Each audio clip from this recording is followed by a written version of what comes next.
My wife and I, Laura is her name. My wife and I were born 2 days apart in the same hospital. But let me just show you this. It's a little bit dark, but that is my wife and I in the nursery at San Antonio Community Hospital. February 16th, 1977. I was 2 days old because I'm 2 days, remember the 2 days apart thing? So I'm 2 days old in that picture. The only reason I was there was because I was born with a cleft palate. So if you take your tongue and rub it against the top of your mouth, I didn't have any of that. And so I was still in the hospital because I was a freak of nature. And so I was there and Laura was born. And if you see, I'm already checking her out. See, she was already a cutie right there. So Laura and I were born 2 days apart and we went to church.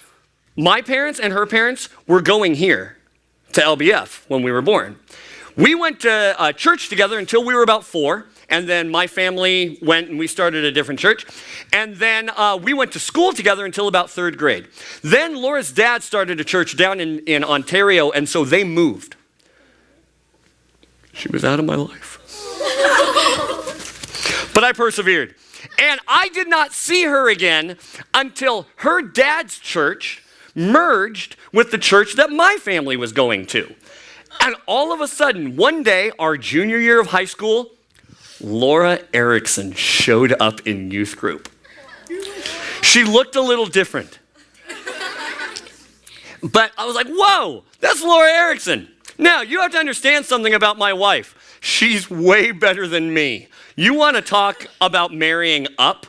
I married up. My wife is incredible. She has been incredible her whole life. In high school, just to brag on her a little bit, in high school, she was voted most likely to succeed. She was cheer captain. She had like a 4.73 GPA or something. I don't know what the numbers they are. I didn't have that GPA, clearly. And just was an absolute stud. I mean, I guess that's not how I should describe my wife, but she was awesome. I was a music guy. And while music, later on, people realize how cool music is, but what do they typically call band people in high school? Geeks. Band geeks. Don't worry, band geeks in the room. One day, people will realize how cool you are. So, but I was a band guy. I was not voted most likely to succeed. I had a GPA, and we were just not in the same circle of things. And so there was no way that I was ever thinking that I would have a chance with Laura. But it was about a year later, after she appeared at youth group, that I started making comments like, I want to marry somebody like Laura Erickson. Now, because she clearly would not ever marry me.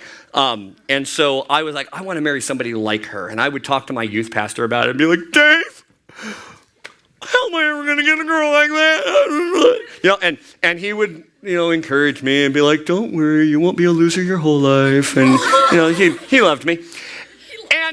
But about a year later, and after we went on a mission trip, I'm about to show you a picture. Wait, Jeff, can you lower the music? Oh, sorry. This was down in Mexico. Those of you who went to Mexico with us last year, this is on the beach that we stayed at in Mexico. And I started to just really want to pursue Laura Erickson. Okay? That was my look most of the time, okay? I don't know what was going on there. I'm probably like, oh my gosh, Laura Erickson's touching me, Okay, so after we went on a mission trip, and after a lot of encouragement by my youth pastor, I asked Laura out because I'm an idiot. And so I went on like, would you like to go on a date with me? I think I probably said it just like that. And she's like, sure. Oh, wait. So, in my sophistication and my way with the ladies, I took Laura to Scandia. And we rode the roller coaster. And then we went to Wiener Schnitzel for our first date. Here's where this went wrong. It's about to get really bad here, folks. From our mission trip, not to Mexico, but to Borneo. From our mission trip, Laura and I both had parasites in our stomach. If you don't know what that is, it's an animal in your stomach that actually feeds on your stomach. It feeds on your stomach lining and on the fat and all that. And so we were both really, really sick. And so about halfway through Wiener Schnitzel, which I would have thought the parasites would have been totally fine with, but halfway through Wiener Schnitzel, Laura looks at me and goes, "Can you just take me home?" This is third grade all over again. And so I'm like, yeah, no problem. And all the way back to her house, I'm just like, that's it. I blew it. I couldn't even get her through Wiener Schnitzel. Yep. We get back to her house, and she's getting out of the car, and she sticks her head back through the window and goes, "Let's do this again." Yes! Ah! So we did. And about 2 years later, some of that, when I was living in Jamaica, we got to be married. August 2nd, 1997. What's cool is I haven't changed a bit. I think I look completely the same. So, let me ask you this. When we were dating, everything was about Laura. She was what I wanted to talk about. She was who I wanted to be with. I just wanted her part of everything. The stuff that I was excited about, I'd call her, I'd tell her, I'd be like, "Hey, I'm doing this." And when I lived in Jamaica, we didn't have email, we didn't have FaceTime and all that stuff, so we just wrote letters. I mean, stacks of letters. And it was always just about, here's what's going on with me, and she was writing me letters saying, here's what's going on with me, and I wanted everything in my life to be about her. She was all I thought about, to the extent, and I would caution you on this, and we talk more about this when we do like a relationship series and stuff, but to the extent that I lost a lot of friends because who did I want to be with? Laura. Who did I talk about even when I wasn't with Laura? Laura. She was just everything. And if you asked anybody around me, "Hey, so what's Jeff obsessed with?" Laura, all the time. It was just like, "Oh, Lord, she's so pretty, and sometimes the way that she walks is perfect. And I like her hair, and I like her teeth, and she is..." I'm sorry, was I supposed to be taking a test in college? Okay. It was all-consuming. Now, what would it say about my love for Laura, about my commitment to Laura, if after this day, okay, so I was consumed with her. She was everything to me. And it culminated with this. Big day. Had 600 people at my wedding. So that that's how I just like, "I want you all to see. Invite the world. Invite the world. I got Laura Erickson." Ha! Right?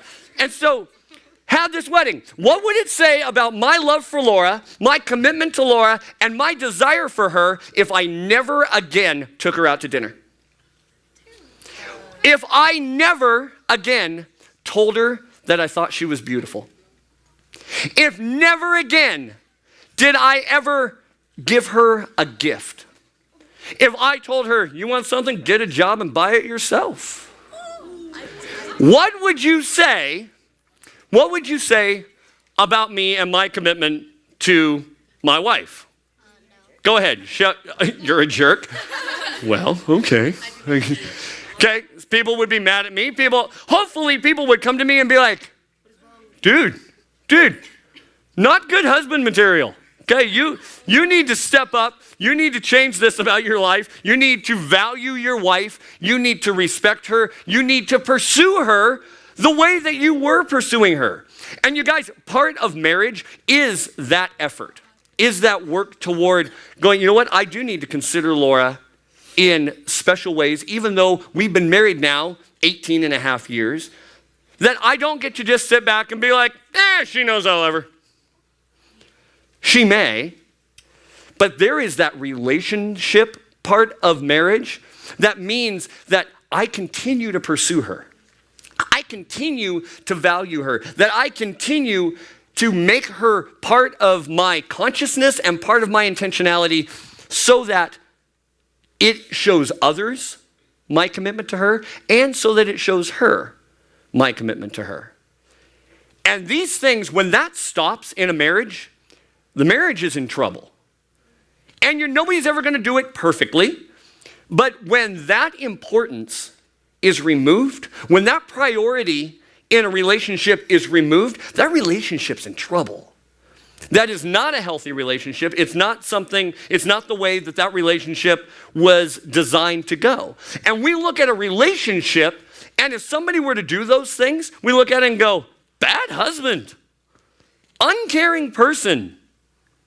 Okay, you're a jerk. You know what? Whatever. We look at that, and that is not acceptable to us at all. And we would hopefully, if you care about the person, you would hold them accountable. And you would go, hey, you need to step up. I give that assignment to everybody. Every time I do a wedding, I actually talk to the people who ignorantly walked in. It's like, I get to go to a wedding. I'm going to sit down. I'm just going to watch this happen. Actually, they have a responsibility. They are witnesses to something that's about to take place, which means if you're a witness to something, you now have a responsibility to what? To hold them accountable, to testify about it, right?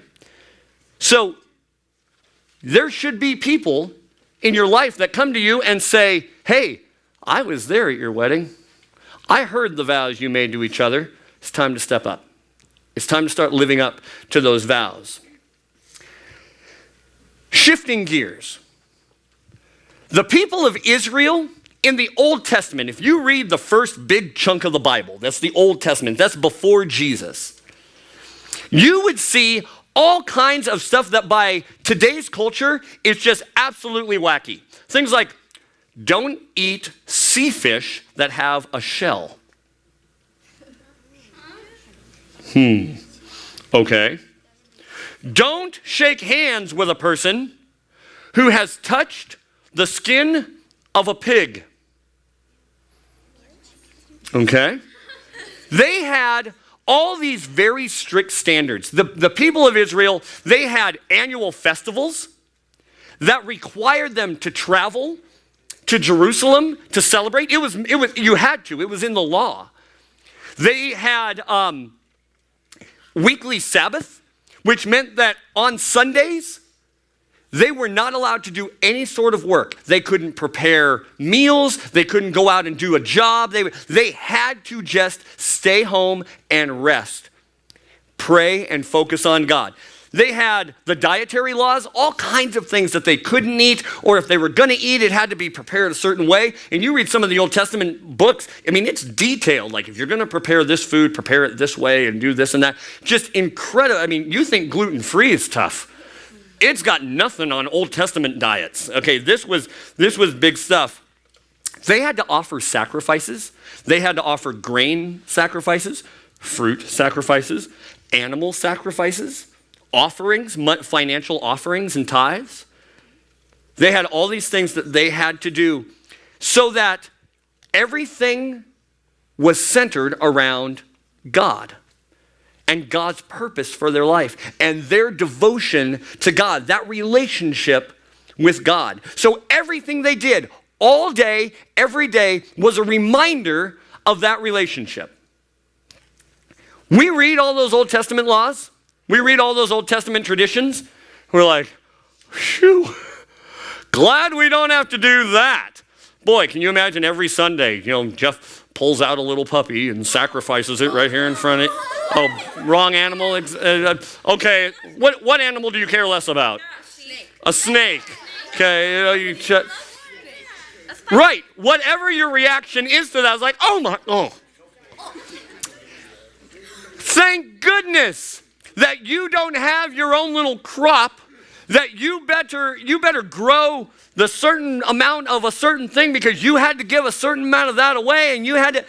Thank goodness that we don't have to stay away from certain foods. Otherwise, we would have to walk through our community yelling, unclean, unclean, unclean. Thank goodness that we can handle pigs. Otherwise, football wouldn't be part of what we can have any part of, right?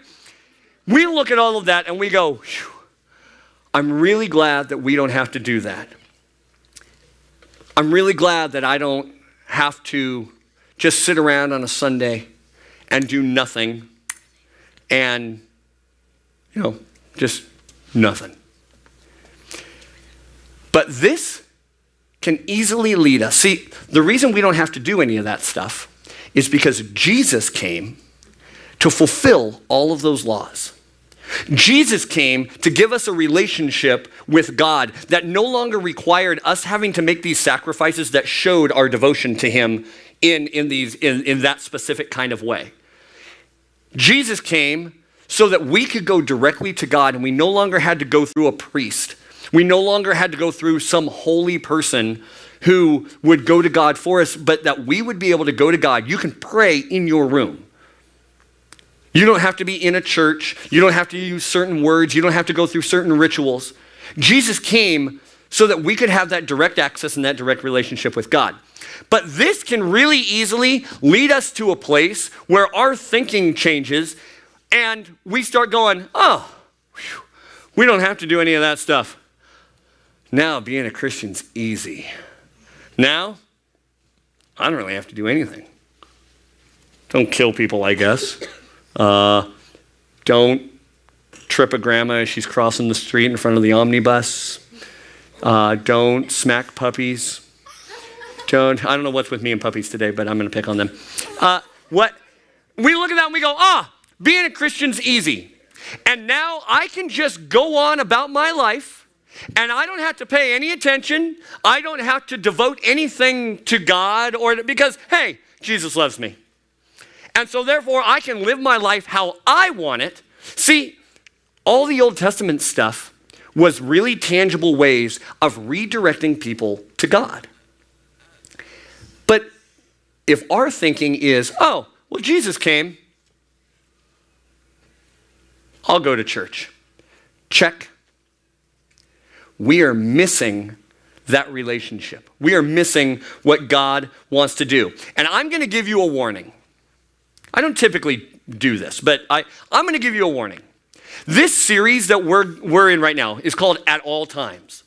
And we're going to talk about some really extreme stuff. Or let me rephrase that. We're going to talk about stuff that in our culture and in this mindset of, being a Christian's easy. I don't really have to do anything. I don't have to act a certain way or pursue anything. I can just go on about my life. In that mindset, the stuff that we're going to talk about is going to sound and feel really extreme. And I want to challenge you over these next few weeks as we're going through this series, don't miss it. Don't wimp out. Don't sit there and think that I'm picking on you or that I'm just trying to tell you all the ways that you're blowing it or that I just want Christianity to be really hard and impossible and make you feel bad. That's not the goal.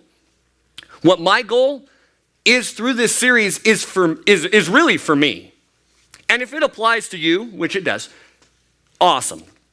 But I want you guys to know that the stuff that I'm challenging you with and that I'm daring you to consider is stuff that I am having to consider. Things that I'm walking through at 38 years old that for so long Christianity's been easy. For periods in my life where I just went, God knows I love him. It's fine. God knows where I am. If he wants me to do something, he can come and, talk to me through a burning bush or something. I don't know. But it's so much more than that. Jesus came so that we could have so much more. And that relationship with God is not something where if it's going to be genuine, we can just go, it's fine. I can live my life however I want. Any more than my marriage could be genuine if I completely disregarded my wife. She knows I love her. I can just go on about my life and I never have to give her any time. I never have to pay any attention to what she needs. Maybe I'll throw her a bone every now and then and keep her happy, I guess. It doesn't work in a marriage and it doesn't work in your spiritual life either, where we just go, oh yeah, I can live my life. Okay, fine, I'll go to youth group, but all right, I'll kind of like make God happy. I'll do something religious, it doesn't work. And over these next few weeks, I hope that we will be in a place where we'll look hard at this and go, is my heart there? Oh my gosh, my heart is so far from what God is calling me to, something has to change. Or if we are willing to come to a place where we just go, you know what, I've been playing a game. I've been doing the religious thing. And the reality of things is, according to God's word, because this is not going to be my opinion, this is what we get from the Bible.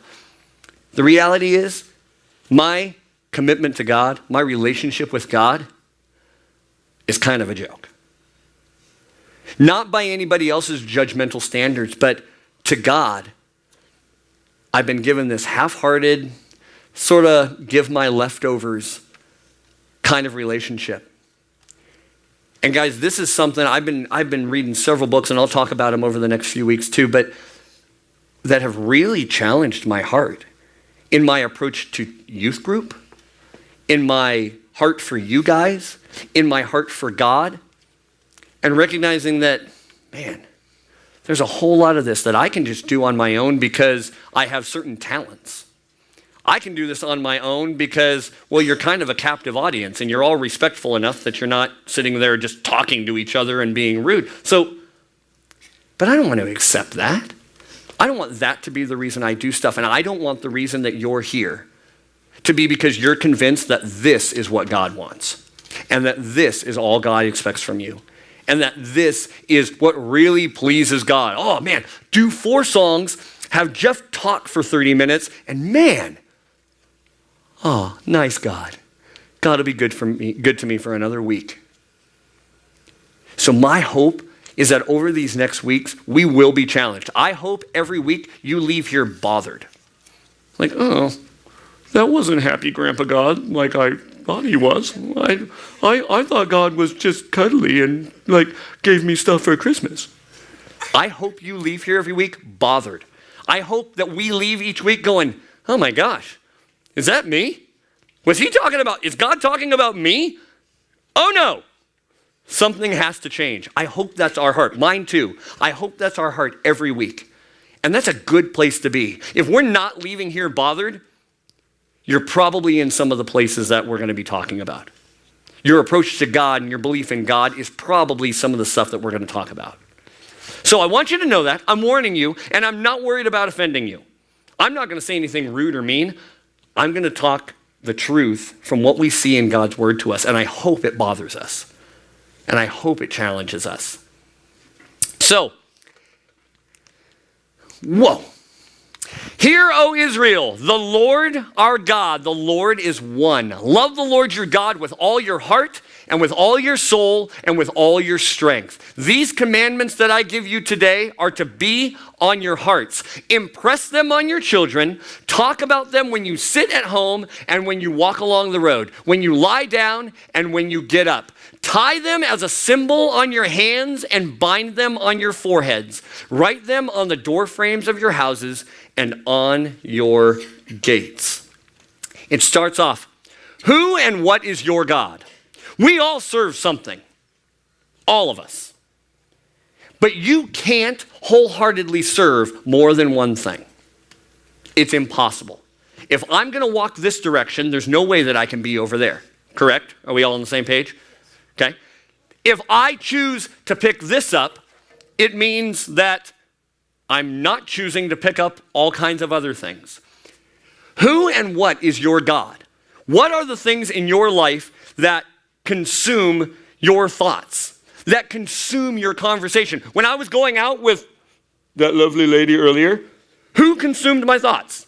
Laura. She was all, and everybody knew that. Who or what are the things that consume you? What is the stuff that makes you anxious? What is the stuff that in your heart, you're just like, this is always just heavy on my heart? What are those things? Because it likely is those things that are your God, that are the Lord of your life, that are driving you and directing your life. if someone were to look at your calendar, I don't know how many of you use the calendar on your phone, but if someone were to look at your calendar, your schedule, what would it say to them about the things that you pursue and the things that are important to you? What would it be that they'd go, oh, well, this person is looking at this, looking at how much time they spend on this person is definitely passionate about this. If someone were to look at your iTunes, what would they say is the focus of your mind a lot of the time? What is the messages of the things that they would hear as they just observe it? Again, not judging you, not going, oh, you shouldn't listen to this band, you shouldn't listen to this band, but what would it say about your pursuit and what's on your heart and on your mind? If a complete stranger looked at your social media, what would be the things that they go, oh, well, this stuff is clearly important to you. These people or these events are clearly like the important stuff in your life. The Lord, our God, the Lord is one. If your focus, if our commitment is not to God, where He is our priority, and our pursuit is for Him, none of the rest of the stuff matters. It may get you some success here in this world. It may get you some attention. It may make you successful. It may make you popular. It may do all kinds of things for you. But as we're going to see, our souls get lost in it. Because we can't serve more than one thing. And anything else that we're trying to serve kind of just gets the leftovers. Who is your God? What is your God? What is the thing that you're like, yep, I make that my number one thing. It's all I ever do. It's all I want to do. And how does that weigh with God's call on your life going, let me be the Lord of your life. Let me direct you rather than this rehearsal schedule or this practice or this game or this person. How do those work together? And so easily we slide into that, oh, well, she knows I love her. Who and what is your God? We are told, love the Lord with all your heart. I left the house the other day and I forgot my phone at home. I got all the way to work. What do you think I did? I turned around. I turned around. I live like 15 minutes from here. So I spent like 45 minutes on the road because I forgot my cell phone. I went back. Why did I go back for my cell phone?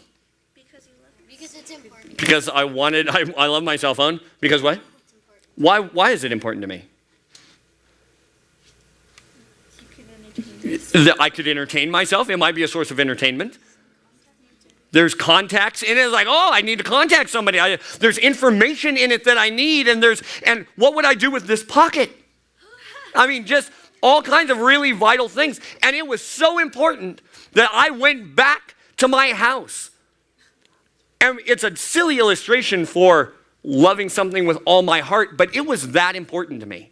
It was something where I recognized my need for it. It was part of my daily routine. I felt empty without it. I needed it through my day. And it got me questioning myself. And I'll challenge you with this too. When was the last time, or have I ever been that desperate for God? Have you ever been that desperate for God?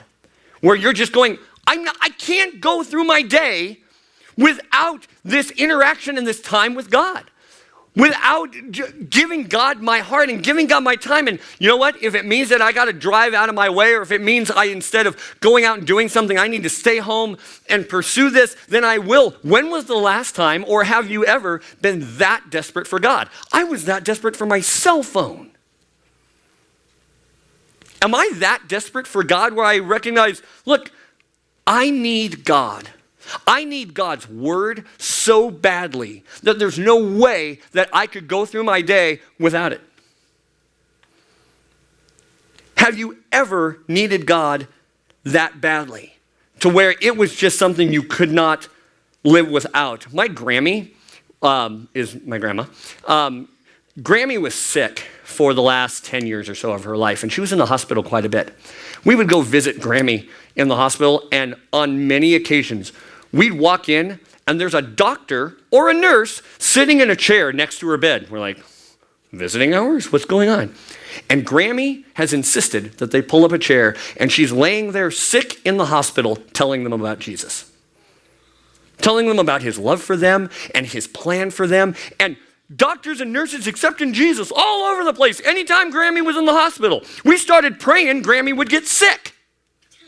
Because doctors need Jesus, right? And so this was a regular occurrence. Grammy was so in love with Jesus, it just came out. She loved him with all her heart. It wasn't something like, oh, I got to try and muster up the courage to say, God bless you. She was like, I love Jesus. Blah. All over everybody. And it was amazing. Love the Lord with all your heart. And she didn't do those things out of a ritual. She didn't do it because there was a law, some quota she had to meet. She did it because it was just part of her life. Love the Lord with all your soul. Jesus said, blessed are the poor in spirit. That means you will find favor with God. You'll be blessed by God if you recognize what a train wreck you are. But I thought Jesus loved me. I thought he thought I was great. Right? You will find favor with God. God will move in your life in huge ways if you will come to a place where you recognize, I'm so broken. Oh my gosh, I need God in my life. I need Jesus to move. And if God doesn't move in my life, there is no hope of things ever being the way I feel like I need them or want them to be. Have you ever been that desperate for God? Have you ever been in a place where you're like, you know what? I'm not great. And not in the insecure kind of way, like, oh, I don't look very pretty or I'm not very tough. Right? Not in that kind of way. I mean, that's a whole nother thing. I'm talking about where in your heart, like, we all kind of feel like we're good people. I mean, none of us are in prison at the moment, so we're decent. But where you recognize, you know what? I need God so bad. I need the power of God in my life so bad. But we love the Lord with all our soul when our heart cries out for more of God. Where rituals, coming to church, would never satisfy. If youth group to you is just the greatest thing ever, I can tell you there's so much more. Where you invite the power of the Holy Spirit into your life, the power of God into your life. That's how you love God with all your soul. Where you recognize you're not good enough. You can never be good enough. And you don't even have to try and be good enough. God wants to do that in you. But are you crying out for more of God? Are you satisfied and just settling for coming to church and patting yourself on the back going, see, I'm a good Christian? Are you inviting the power of God into your life? Because guess what? The power of God may lead you to things that you won't lead you to. The power of God may lead you away from this thing that you're so involved with and that you're so committed to. The power of God may call you to talk to this person that maybe you're a little uneasy talking to. That's how we love the Lord with all our soul. Love the Lord with all your strength. You know what my love for my wife compels me to do? Mow the lawn, put away the dishes, clean the pool, and many, many, many other things that are a lot of work. Now, I don't do these things because there's some law that compels me to. I don't do these things because, oh my gosh, Laura won't love me if I don't do them. I do them because I love Laura. I am willing to put out the effort, to put out the energy, to all these things to really demonstrate my love for my wife, my love for my family.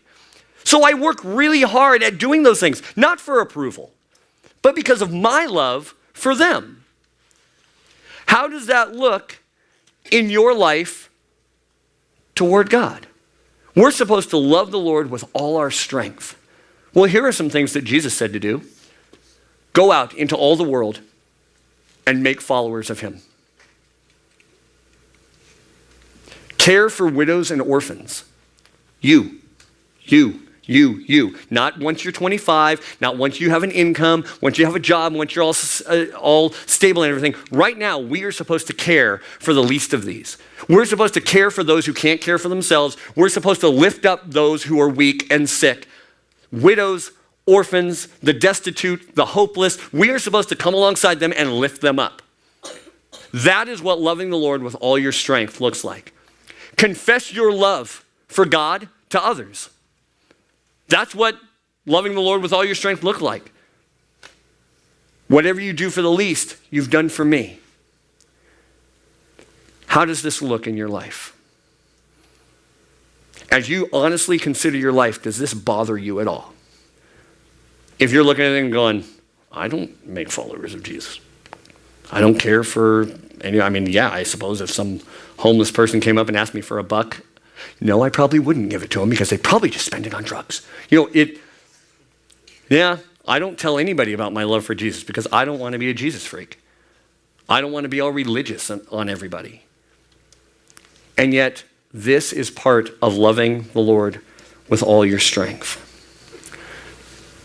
I'm going to close with this. Those posts that say, you're probably more likely to send this picture of a puppy than you are to send someone an encouraging word from Jesus. Forward this message if you love God at all, or if you're not ashamed of Jesus. I hate those. I was like, because it questions my love for Jesus. Like, I'm not going to forward that. I must not love Jesus. I hate you. Delete. The people on the corner, turn or burn, you're going to go to hell, all these kinds of things. I'm like, I hate that. That drives me crazy because it gives such a limited perspective of God and who God is and his message for us. And that's bad. But here are some of the things that it does in me, or that it brings up in me. How am I loving Jesus? How am I making him known to other people? I'm supposed to. How am I doing it? So it's fine if I disagree with those methods. It's fine if you disagree with the guy on the side with the sign on the corner and you're like, I'd never do that. Fine. What are you doing? Because we're supposed to. We're supposed to love the Lord our God with all our heart, soul, and strength. Fine. You don't like the email that says forward it because it questions your love for Jesus? Fine. Don't forward it. What are you doing to make Jesus known? What in your life is showing people that you actually love God? See, I'm not off the hook here because it's really easy for me to hide behind this. I talk about Jesus all the time. See, I teach you what it is to love Jesus. Check. I'm done. Is that what God calls me to? This is part of what God calls me to. This is part of where God has me. But I don't get to stop here. Some of you live in a Christian family and you go, check. I'm good. Is that all God calls you to? To call yourself a Christian in your house where it's safe and nobody's going to give you a hard time? Some of you, even in your house, they give you a hard time, so you shut up. If you don't like the methods of other people, fine. What is your method? Are you being obedient to what God calls you to? Because part of loving God with all your heart, soul, and strength is the follow through. I don't get to just say, Laura knows I love her. We're fine. We don't get to, and hear me guys, because this is extreme. This is going to feel extreme. We don't get to call ourselves Christians and check the box because we come to church. Coming to church doesn't make you a Christian any more than going to McDonald's makes you a hamburger. And it's true. You don't get to call yourself a Christian. You don't get to expect eternity in heaven because you come and fill a seat here. Ouch. Doesn't feel very good, but that's how badly God wants relationship with you. Will you give him your life? Will you give him that opportunity? And we have opportunities all the time. We've got youth group, where we are learning that it's not about just coming to youth group. Tuesday nights, 6:30 to 8. Wednesday nights, 7 to 9. It's not about coming to youth group. It's about being in that community where we are all being encouraged and discovering more of who God is and going after him. Reading the Bible. On your chairs, right there, is a bookmark. The whole church is going through a Bible reading plan. It gives you days, and I know we're a couple days behind. Either catch up or start right there on today. Today's the 3rd. Start reading the Bible. How do you get into God's word? How do you love the Lord with all your heart, soul, and strength? Get in his word and discover that. Start reading this. Isaiah is an amazing book of God speaking to us. Prayer. When was the last time you honestly prayed other than to find your keys? Or to take a headache away? If we will pursue God, if we will seek him, we'll find him. It's a promise. He wants all of us, all your heart, all your soul, all your strength. And guys, we need to quit giving him our leftovers. We need to quit giving him the time that we have after practice, the time we have after friendships, the time that we have after choir or band or whatever it is. Just, God knows I love him. That's not love. It's not devotion. And it's not following Christ. Are you bothered? Good. God, take us past being bothered. Because just being bothered and feeling guilty is not worth anything either. We need to know who you are, and we want to pursue you, and we want real life. And so, God, I pray that you would speak to each one of us with all the things that we have on our schedules, with all the commitments we've made, with the things that the world tells us are so important that we have to do. God, help us to understand how that works if we make you the number one in our life.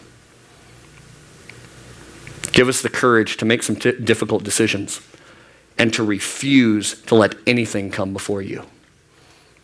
In Jesus' name, amen.